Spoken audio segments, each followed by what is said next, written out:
मैं आपको बताना चाह रहा हूं, मुझे भी बड़ी तकलीफ है, आपको भी बड़ी तकलीफ है कि आपने हमारे 5 विधायक को कामयाब किया, जिसको नीतीश कुमार और तेजस्वी यादव ने चारों को खरीद लिया। क्यों खरीदा उनको? क्योंकि वो नहीं चाहते थे कि कोचा दामन हो या सीमांचल की सरजमीन हो, यहां पर तुम्हारी आवाज उठे।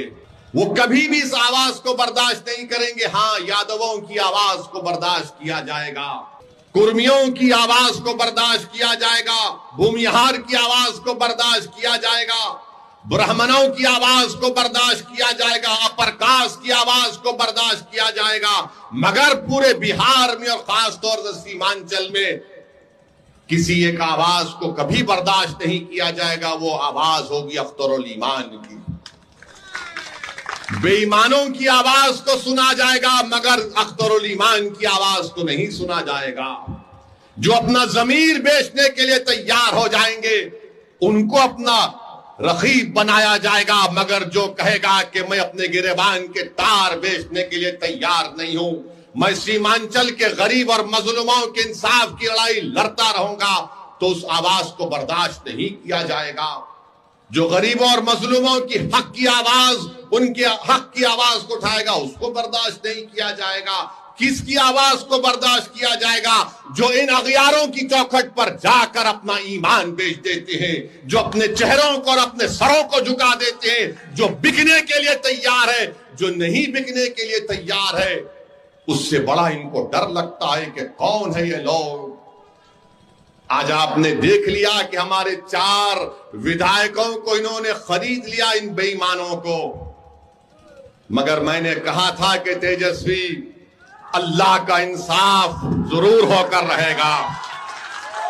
तुमने हमारे 4 को खरीदा, अल्लाह ने तुम्हारे को इख्तिदार की कुर्सी से निकाल कर फेंक दिया।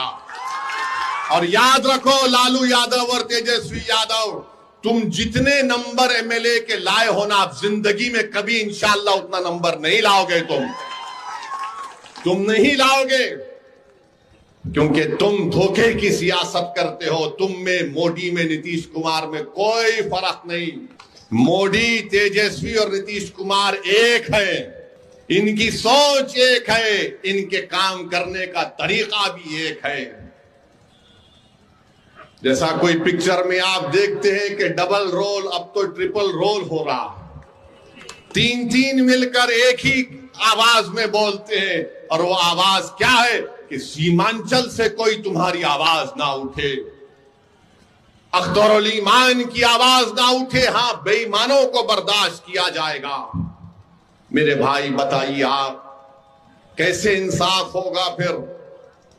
भारत की राजनीति में कानून कहां बनाए जाते हैं? कानून बनाए जाते हैं विधानसभा में, या फिर भारत की सबसे बड़ी पंचायत लोकसभा में। अगर वहां पर तुम्हारी आवाज नहीं होगी तो कौन होगा? आज आपने देखा कि लोकसभा के इस आखिरी सेशन में मैंने पार्लियामेंट में उठकर कहा, अगर आप मेरी बात से मुत्तफिक हैं तो मेरी बात बोलने के बाद आप नारा लगाकर बता दीजिए कि सच है या नहीं। मैंने कहा था कि भारत में आज जो मुसलमान है, वो अपने आप को इस तरह महसूस करता है जिस जमाने में हिटलर की हुकूमत थी, उस जमाने में यहूदी अपने आप को गैर महफूज समझते हैं। बताओ, क्या मैंने झूठ कहा या सच कहा? बताओ मेरे भाई, यही तो चीज है। हुकूमत के सामने सच्चाई को बयान करना, उनको बताना कि ये हम सोच है, तकलीफ हमको